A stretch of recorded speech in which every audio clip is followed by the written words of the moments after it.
بسم اللہ الرحمن الرحیم۔ مکرم محترم سامعین، آج کی اس نشست میں شادی اور شریعت اس ٹاپک پر بات کی جائے گی۔ شادی اور شریعت تو نکاح میرے نبی پاک صلی اللہ علیہ وسلم کا سنت عمل ہے۔ چند چیزیں ایسی ہیں جو سابقہ انبیاء، تمام انبیاء کی صفات تھی، ان کی سنت تھی۔ ان میں سے ایک مسواک ہے، مسواک، خوشبو، اور اسی طرح نکاح، یہ تمام انبیاء علیہ السلام کی سنت ہے۔ یہ سنت انبیاء علیہ السلام میں سے ہے۔ جنت میں بھی نکاح ہوگا، وَزَوَّجْنَاهُمْ بِحُورٍ عِينٍ، کہ اللہ پاک حوروں کے ساتھ نکاح کرا دیں گے۔ نکاح کا جو بنیادی مقصد ہے، اغض للبصر، تاکہ نظر کی حفاظت نصیب ہو، جو بہت فائدہ مند چیز ہے۔ جو نظر کی حفاظت کرے گا وہ ایمان کی میٹھاس محسوس کرے گا۔ اور اسی طرح نکاح کا دوسرا مقصد احسن للفرج، انسان کی شرمگاہ کی حفاظت ہوتی ہے، وہ زنا سے بچتا ہے۔ حدیث پاک کا مفہوم ہے، جب کسی کی اولاد پیدا ہو، لڑکا لڑکی، تو ان کا نام رکھے، بڑا ہو جائے ان کی تربیت کرے، بالغ ہو جائے تو باپ شادی کرائے۔ اگر باپ نے شادی نہیں کرائی اور اس کی طاقت ہو بھی، پھر بھی شادی نہیں کراتا، اور بچہ کوئی گناہ کرتا ہے، تو اس کا جو وبال ہے وہ باپ کو ہوگا، اس کا عذاب باپ کو ملے گا۔ تو آج کل جو حالات اور معاشرہ خراب، سوسائٹی خراب ہو رہی ہے، اس کی بنیادی وجہ یہی ہے کہ نکاح کی ترغیب نہیں دی جاتی، جس کی وجہ سے گناہ زیادہ ہوتے جا رہے ہیں۔ اسی طرح نکاح کے اندر یہ بھی دیکھا جائے کہ نکاح کے اندر کون سی صفات ہیں، تو تنکح المرأۃ لأربع، 4 صفات کی وجہ سے عورت سے نکاح کیا جاتا ہے۔ لحسبها، اس کے حسب و خاندان کی وجہ سے، ولجمالها، اس کے حسن کی وجہ سے، اور اس کے دین کی وجہ سے۔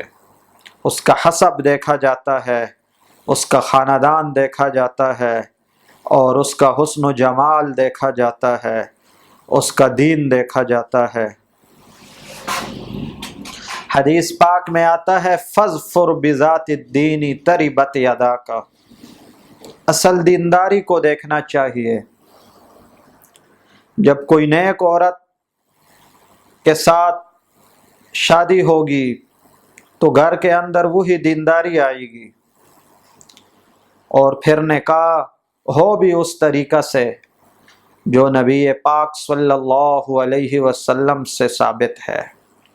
آپ صلی اللہ علیہ وسلم بی بی فاطمہ رضی اللہ عنہا کی رخصتی کر رہے ہیں، کوئی بارات نہیں ہے، کوئی رواج نہیں ہے، مختصر افراد 2-3 ان کو جا کے لے گئے، حضرت علی کے گھر چھوڑ دیا۔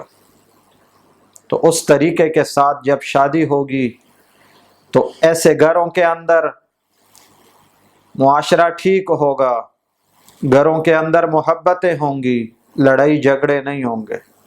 جب رسم و رواج دھوم دھام کے ساتھ ہوگی، اللہ کی نافرمانی کے ساتھ شادی ہوگی، تو بعد میں اس کا نتیجہ یہ ہوگا، ایسے گھروں میں نفرتیں پیدا ہوتی ہیں، ایسے گھروں کے اندر پریشانیاں پیدا ہوتی ہیں۔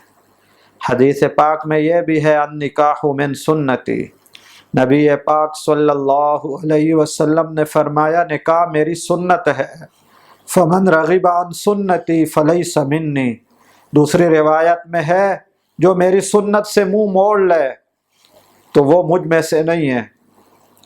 تو اس سے نکاح کی اہمیت کا بخوبی اندازہ لگایا جا سکتا ہے۔ اس لیے اسلام نے 4 شادیوں کی اجازت دی ہے۔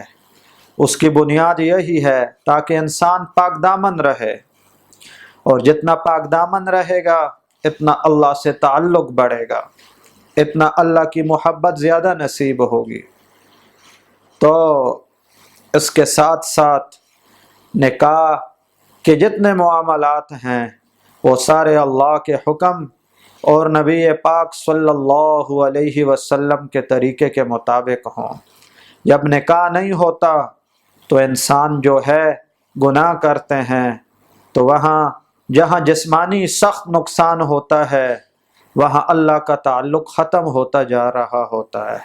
اس لیے جو جائز عمل ہے اور شریعت میں بعض حالات میں فرض ہے، بعض میں واجب ہے، بعض حالات میں سنت ہے وغیرہ، جائز عمل ہے جس کی اجازت دی ہے تو اس کو کیا جائے، اور مہر شرعی بھی اس کے اندر مقرر کیا جائے، جو آج کل تقریباً 6,000 روپے کے قریب بنتا ہے۔